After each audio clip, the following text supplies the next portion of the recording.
Hey everyone, and welcome to today's Explainer. We are unpacking some truly eye-opening insights today from Dr. Kazu. Now, Dr. Kazu is a former university associate professor and a highly active neurosurgeon, meaning he literally spends his days in the operating room fixing brains. He's dealing constantly with strokes and brain tumors, and because he's seen the aftermath of countless medical emergencies firsthand, he really wants to reveal a pretty sobering truth behind a modern ideal we're all striving for: living a long life. We kind of just equate longevity with happiness, right? Especially now that medical advancements mean more lives are saved than ever before. But Dr. Kazu warns that simply surviving, literally just extending the years on the calendar, can sometimes introduce these profound trials that affect not just you, but your entire family. So let's look at the actual, sometimes cruel reality of just living long. Okay, let's dive into this. Is living to 100 really a blessing? It's a milestone we all seem to want to hit, but beneath that desire lies a mountain of shared anxiety.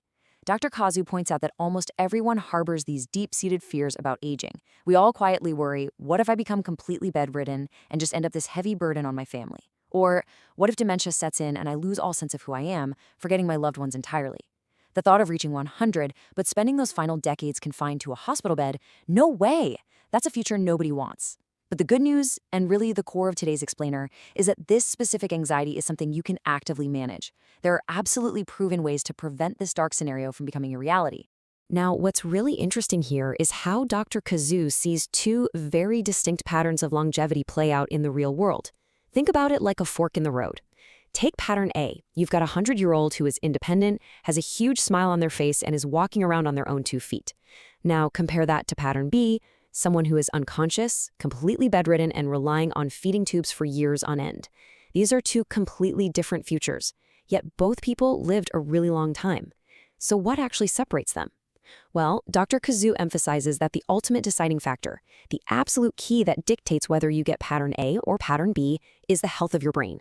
The whole shebang comes down to how well you protect your neurological health. Let's move along and see how this builds, because this part is wild. As you might know, Japan boasts world-class life expectancy. People there are living longer than almost anywhere else on the planet. But there's a huge catch, and it comes down to a staggering number: 10. There is this massive, often ignored metric called Healthspan, which is basically the period of your life where you are completely healthy, active, and independent. Dr. Kazu highlights that there is a shocking 10-year gap between average total lifespan and health span. That means, on average, there is a full decade at the end of life where individuals completely lose their independence. 10 years. Just think about that. A decade of not being able to move freely. How we close that gap, how we prevent those 10 years of immobility, is hands down the single most important factor in determining our quality of life as we get older.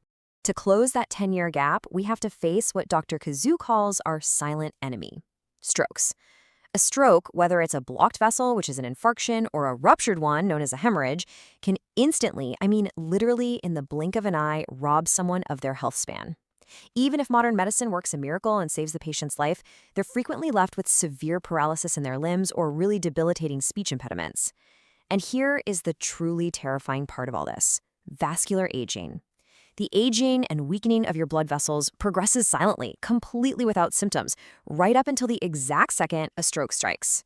It's like a ticking time bomb you can't even hear. So, the crucial point is, why is a stroke so much more devastating compared to other injuries? It all comes down to brain neurons. These are highly specialized cells that severely struggle to regenerate once they are damaged. Think about it. If you cut your arm or break a bone, your body just naturally works to heal it back to normal. The brain? It just doesn't work that way.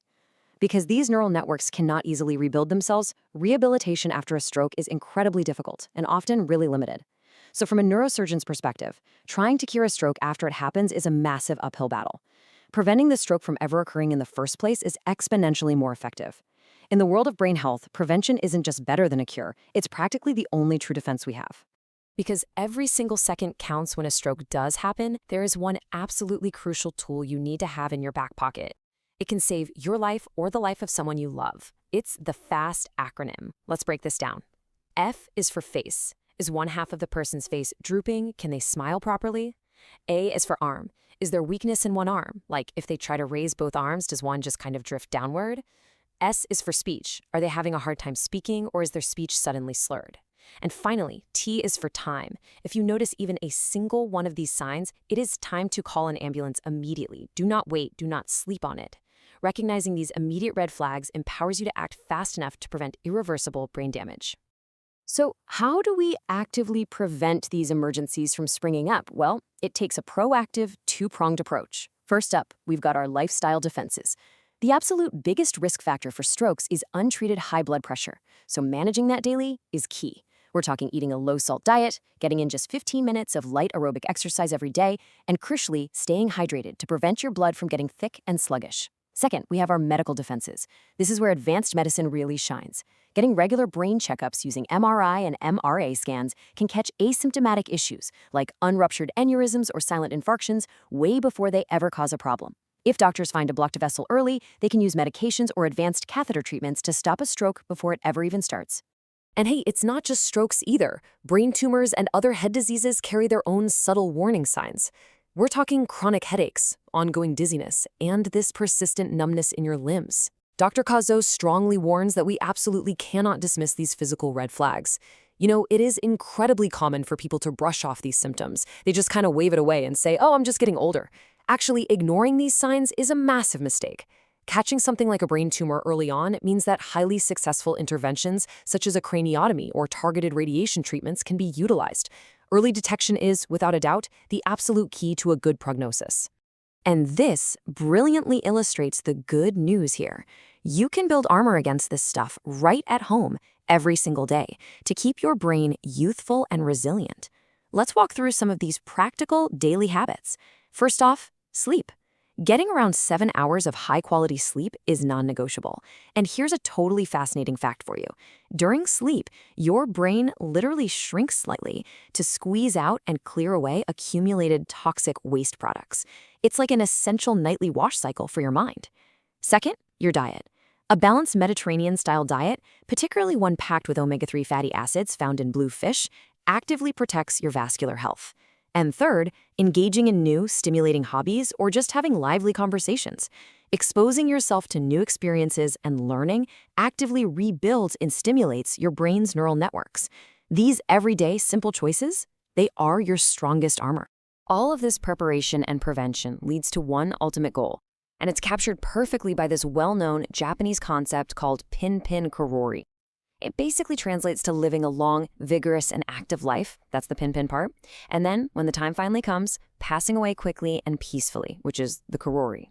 Achieving this isn't just about dumb luck. As Dr. Kazu explains, it requires the willpower and determination to maintain a body that moves by its own volition right up until the very end.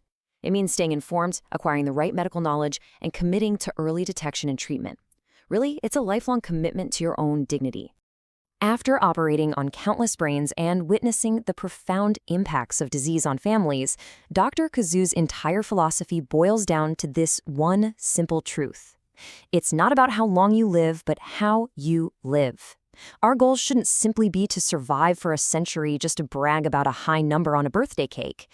The true goal is to preserve our minds, to maintain our independence, and to be able to smile alongside our loved ones until our very last chapter.